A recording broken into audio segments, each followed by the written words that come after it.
ഇതാണ് 4x4 Rubik's cube. 1980-കളിൽ Peter സെപ്സ്റ്റനി എന്നൊരാളാണ് ഇത് കണ്ടുപിടിച്ചത്.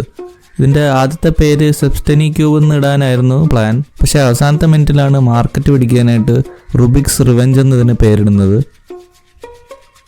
അങ്ങനെ ഒരു പേരിടാൻ കാരണം 3x3 റുബിക്സ് ക്യൂബിനേക്കാളും കുറച്ചുകൂടെ പാടാണ് ഇത് സോൾവ് ചെയ്യാൻ. കുറച്ചുകൂടെ ലെയേഴ്സ് ഉണ്ട് ഇതിന്, 4 ലെയേഴ്സ് ഉണ്ട് ഇതിന്. അപ്പോൾ നമുക്ക് കുറച്ചുകൂടെ വർക്ക് ചെയ്യണം ഇത് സോൾവ് ചെയ്യാനായിട്ട്. ഒരു 3x3 റുബിക്സ് ക്യൂബിനെ വെച്ച് നോക്കുമ്പോൾ ഇതിന് വലിപ്പം കൂടുതലാണ്. പിന്നെ ഇതിന് സെൻറ്റർ പീസുകൾ 4 എണ്ണവും എഡ്ജ് പീസുകൾ 2 എണ്ണവും ഉണ്ട്. അപ്പം നിങ്ങൾക്കിപ്പോൾ കാണാം, ഇത് ഷഫിൾ ചെയ്യുമ്പോൾ ഇതിൻ്റെ സെൻറ്റർ പീസുകളും മൂവ് ചെയ്യും. അതായത് സെൻറ്റർ പീസ് മറ്റേ ക്യൂബിനെ പോലെ ഫിക്സഡ് ആയിട്ട് നിൽക്കില്ല. അപ്പോൾ ഇത് സോൾവ് ചെയ്യാനായിട്ട് നമുക്ക് സാധാ റുബിക്സ് ക്യൂബിലെ കളർ സ്കീം എങ്ങനെയാണെന്ന് അറിയണം. അതായത് വെള്ളയ്ക്ക് ഓപ്പോസിറ്റ് ആയിരിക്കും മഞ്ഞ, നീലയ്ക്ക് ഓപ്പോസിറ്റ് പച്ച. അങ്ങനെ കളർ സ്കീമുകൾ അറിഞ്ഞിരുന്നാലേ ഈ ക്യൂബ് സോൾവ് ചെയ്യാൻ പറ്റത്തുള്ളൂ. നിങ്ങൾക്കിപ്പോൾ കാണാം, ഈ ക്യൂബ് ഷഫിൾ ചെയ്തതിൽ ഇപ്പോൾ സെൻറ്റർ എവിടെയാണ് എന്നൊന്നും അറിയാൻ പറ്റത്തില്ല. അപ്പം നമ്മൾ ഈ ക്യൂബ് സോൾവ് ചെയ്യുന്നത് ഇതിനെ ഒരു 3x3യുടെ ഒരു ഫോമിലോട്ട് ആക്കുകയാണ് ചെയ്യുന്നത് ആദ്യം. എന്നിട്ട് നമ്മൾ 3x3 സോൾവ് ചെയ്യുന്ന പോലെ ചെയ്യും. ഇതിനെ റിഡക്ഷൻ മെത്തേഡ് എന്നാണ് പറയുന്നത്. അപ്പോൾ അതിനായിട്ട് നമ്മൾ ആദ്യം എല്ലാ സെൻറ്റർ പീസസും കറക്റ്റായിട്ട് അലൈൻ ചെയ്യണം. അത് ചെയ്ത് കഴിഞ്ഞ് ഇതുപോലെ ഇരിക്കും. എല്ലാ സൈഡിലും നടുക്കൊരു സ്ക്വയർ ബോക്സ്. അത് കഴിഞ്ഞ് നമ്മൾ ചെയ്യേണ്ടതെന്ന് വെച്ചാൽ ഈ 2 എഡ്ജുകളുടെ കാര്യം പറഞ്ഞില്ലേ, അത് രണ്ടും ഒരേ കളറാണ്. അത് നമ്മൾ പെയർ ചെയ്യണം.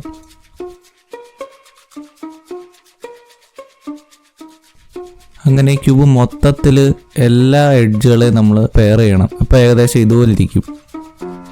എന്നിട്ട് നമ്മളൊരു 3x3 സോൾവ് ചെയ്ത പോലെ ഫുള്ള് സോൾവ് ചെയ്യാൻ പറ്റും.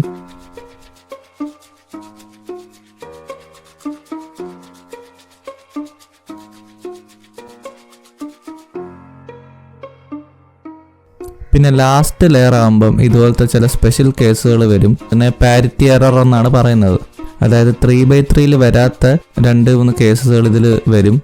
ഇത് സോൾവ് ചെയ്യാൻ നെറ്റിൽ ഇഷ്ടംപോലെ മെത്തേഡുകളുണ്ട്. ആദ്യം ചെയ്യുമ്പോൾ കുറച്ച് ലെങ്തി ആയിട്ട് തോന്നുമെങ്കിലും പിന്നെ നമുക്ക് എളുപ്പത്തിൽ ഈ സിറ്റുവേഷനിൽ വരുമ്പോൾ സോൾവ് ചെയ്യാൻ പറ്റും.